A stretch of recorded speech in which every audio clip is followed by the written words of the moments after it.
আসসালামু আলাইকুম। সবাইকে স্বাগত জানাচ্ছি Eid special chicken biryani recipe দেখার জন্য। আজকের বিরিয়ানিটি রান্না করব প্যাকেট মশলা দিয়ে, আর খুবই অল্প সময়ের মধ্যেই এই বিরিয়ানিটি রান্না করতে পারবেন।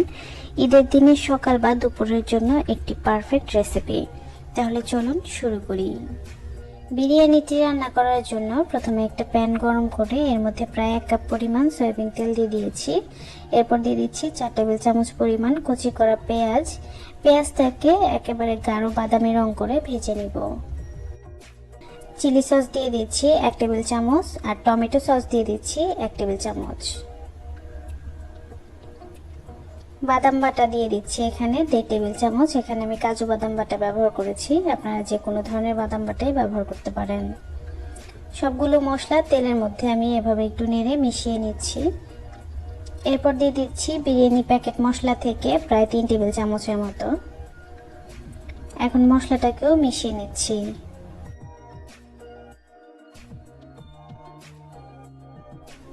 এরপর দিয়ে দিচ্ছি 1 টেবিল চামচ পরিমাণ লবণ।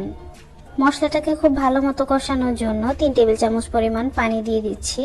পানিটা মশলার সাথে মিশিয়ে দিচ্ছি আর রান্না করব একেবারে শুকিয়ে যাওয়া পর্যন্ত। পানিটা শুকিয়ে গিয়েছে, তেলটা উপরে চলে এসেছে। এখন এর মধ্যে কাঁচামরিচ দিয়ে দিলাম 3টা, আস্ত অবস্থায় দিয়েছি।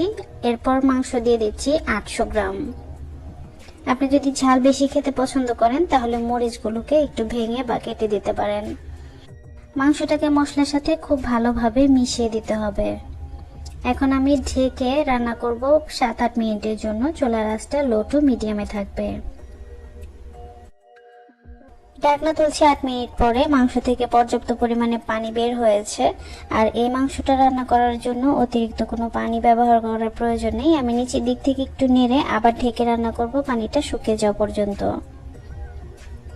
পানিটা শুকিয়ে এসেছে, তেলটাও কিন্তু উপরে চলে এসেছে। এখন আমি মাংসটা চুলা থেকে নামিয়ে রান্নার পরবর্তী ধাপে চলে যাচ্ছি।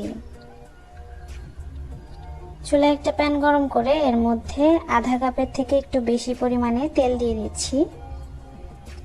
দিয়ে দিচ্ছি 2 চা চামচ পরিমাণ ঘি।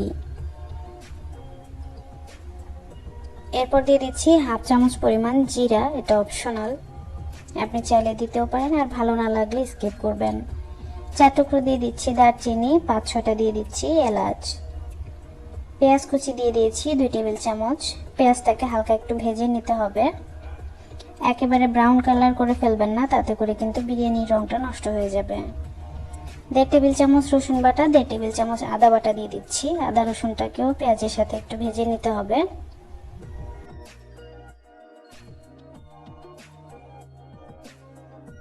আদা রসুনটা খুব ভালো মতো ভাজা হয়ে গিয়েছে। এখন এর মধ্যে আমি 400 গ্রাম পরিমাণ চিনি গুঁড়া চাল দিয়ে দিচ্ছি। আমি 15 মিনিট আগে চালটাকে ধুয়ে রেখেছিলাম। এখানে যে কোনো ধরনের সুগন্ধি পোলাওয়ের চাল ব্যবহার করতে পারেন। চালটাকে এই আদা রসুনের সাথে বেশ খানিকক্ষণ সময় নিয়ে ভেজে নিতে হবে। চাল যত সুন্দর মতো ভাজা হবে, পোলাও বা বিরিয়ানি অথবা খিচুড়িও যদি রান্না করেন তাহলে কিন্তু ঝরঝরে হবে। এরপর দিয়ে দিচ্ছি 1 চা চামচ পরিমাণ লবণ। কিশমিশ দিয়ে দিচ্ছি 4 টেবিল চামচ, আর চালের দ্বিগুণ আমি পানি দিয়ে দিচ্ছি। আর এখান থেকে কিছুটা পানি আমি আগে তুলে রেখেছিলাম, সেই পানিতে 3 টেবিল চামচ পরিমাণ পাউডার দুধ গুলে নিয়েছি, সেটা এখন দিয়ে দিচ্ছি। এখন সবকিছুকে আমি খুব ভালোভাবে একটু নেড়ে দিচ্ছি। আজকের বিরিয়ানিটা রান্না করার জন্য আমি 800 গ্রাম মুরগির মাংস ব্যবহার করেছি, হাড় এবং সলিড মাংস সহ, আর 400 গ্রাম পরিমাণ আমি চাল ব্যবহার করেছি। আপনারা খেয়াল রাখবেন কোনোভাবে কিন্তু চালের থেকে মাংসটা যেন কম না হয়। বিরিয়ানির মধ্যে গন্ধের জন্য আমি 3টা আস্ত কাঁচামরিচ দিয়ে দিয়েছি।